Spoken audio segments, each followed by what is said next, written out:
Hi everyone! Welcome to the Empath Tarot Guides. Another love reading, timeless and general. Take what resonates lang po. Maybe some part of the reading makaresonate kayo, some part of this hindi.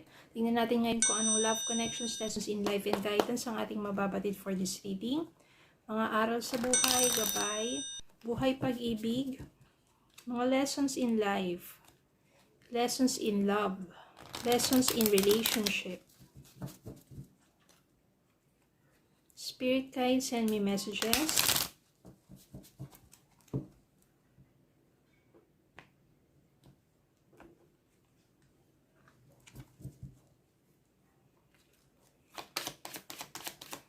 Spirit guides, send me messages. Anong love connections, lessons in life, and guidance ang nais ninyong ipabatid sa amin.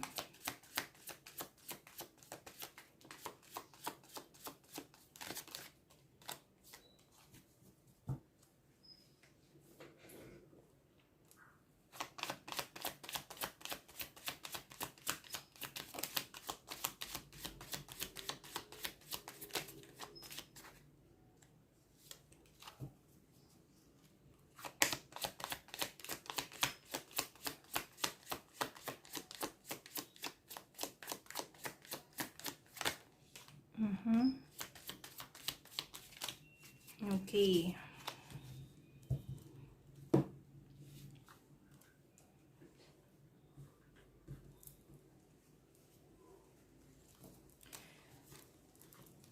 Meron tayong Queen of Wands,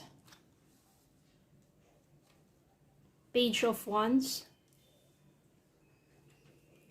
Magician,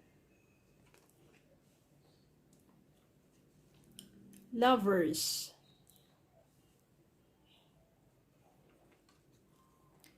Nine of Wands, Star, Two of Cups. Uy, ang ganda. Merong Lovers, merong Two of Cups. Merong Four of Wands. Yan, pag Four of Wands yan, alam nyo na. 11 cards. Reunion, reconciliation, celebration of love. Tapos meron pang Two of Cups at saka Lovers. So, malakas dito ang energy ng pagbabalikan. Eight of Cups, meron talagang pagbabalikan dito kasi merong paghihiwalay na nangyari.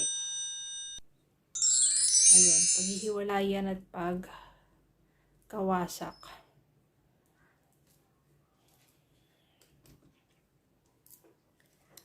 So, Eight of Cups at saka the Tower. Ito na yung nangyari sa inyo nang hindi na naging maayos ang inyong relasyon, kung ano pa man kadahilanan yan. May third party man yan, naging toxic ang inyong relationship or kung ano pa man.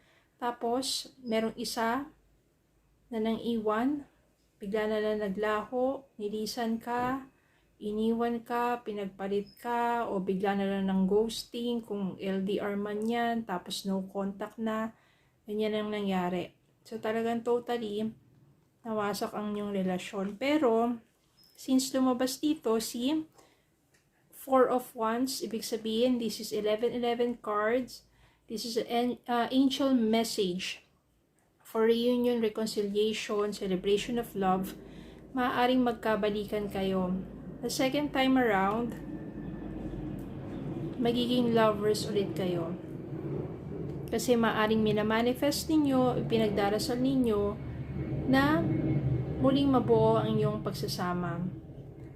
Na somehow, magkaroon na ng, sabihin natin, pagbabago sa person mo, no? Pero this time, alam mo na sa sarili mo kung paano, yung, sabihin natin, protektahan yung sarili mo, to guard yourself, to protect yourself for not being totally hurt.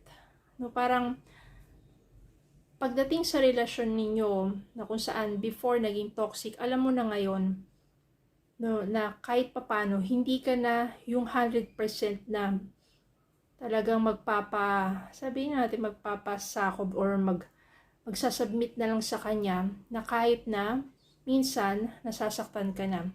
You know how to protect yourself now. You know how to respect yourself sa inyong relasyon. At very hopeful ka naman na at least kahit papano naman, meron na pagbabago, magandang pagbabago doon sa person mo. At sa inyong muling pagkikita at pagsasama. Kasi, maari din naman yung person mo, iniisip ka palagi, o ikaw pa rin yung nais, nagkaroon lang ng kaguluhan, nagkaroon lang ng misunderstanding, kung merong third party man yan, nagkaroon lang ng parang temptation, mga ganun, pero ikaw pa rin. Sa'yo pa rin talaga totally attractive at ikaw pa rin talaga ang hinahanap-hanap niya. Kaya naman malakas talagang energy dito na muli kayong magkakapiling o magkakasama. Kung ano man yung dahilan itong the tower na to, yung pagkawasak na to, marami kasing factors or maraming iba't ibang mga sitwasyon sa isang relasyon. Yung iba, di ba, nagkaroon ng failed relationship kasi yung iba hindi pa mature person nila. Iba naman, sabihin natin na iba yung priority. No, ang minsan ng third party hindi ibang tao kung hindi yung priority niya. Priority ba niya yung negosyo niya, wala nang oras sa'yo, priority niya yung barkada niya, priority niya yung bisyo niya, priority niya yung pangarapan niya na gustong maabot, na nahihirapan siya, napipressure siya sa relationship ninyo kasi marami pa siyang gustong gawin para sa sarili niya. So maraming mga bagay na sabihin natin kadahilanan. No, pero maaari lumipas ang panahon, iniisip ka pa rin ng person mo, ikaw pa rin sa'yo pa rin, attracted pa rin sa'yo, minamanifest din niya at maana ikaw rin, pinagdarasal mo rin, at merong star dito. Ibig sabihin, merong pag-asa na muling magningning ang mga bituin para sa inyong dalawa. At itong tatlong cards na to signifies your pagbabalikan nga. Okay?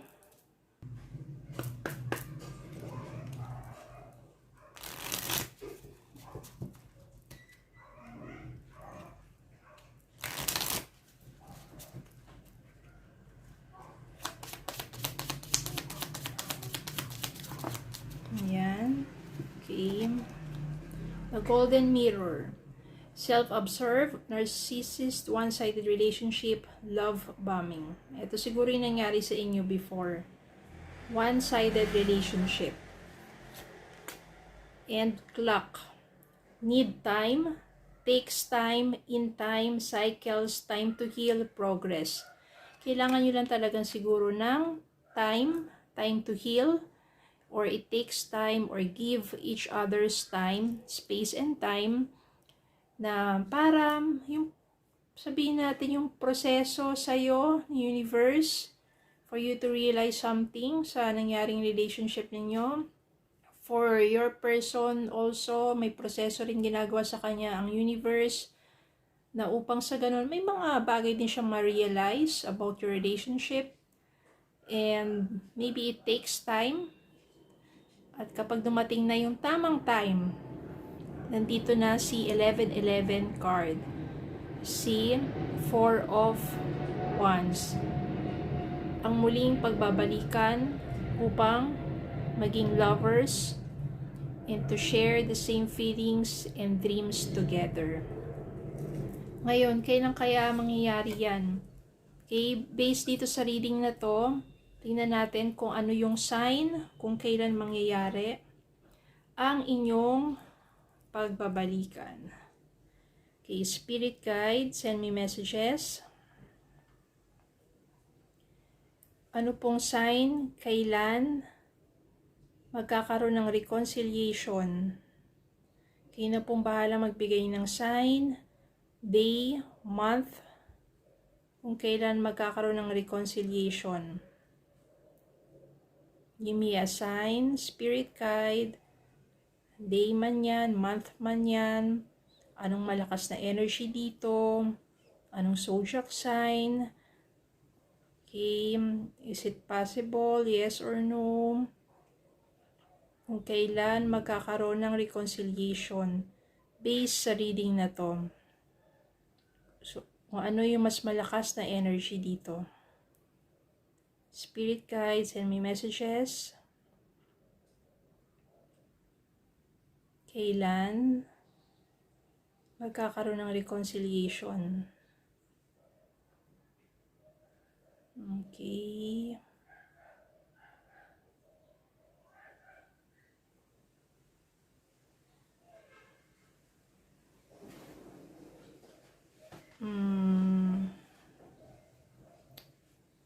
Saturday or Wednesday,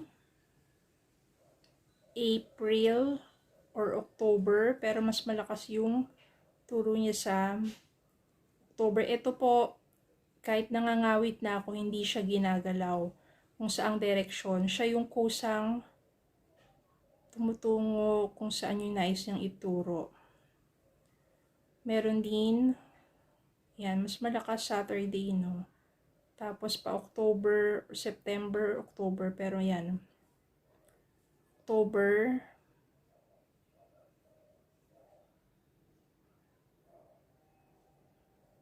Okay. Anything spirit guide? Any signs? October. So yun, October, yung kanyang tinuro kanina. Wala na. Okay, so yun lang po. Maraming salamat for watching. Please don't forget to like, share, comment, and subscribe. Follow me in Facebook and TikTok. At kapag nagkaroon po tayo ng live reading, gagamitin po ulit natin itong pendulum para po sa mga mapapansin natin, mabigyan ng free reading. Okay? Have a good day po and God bless.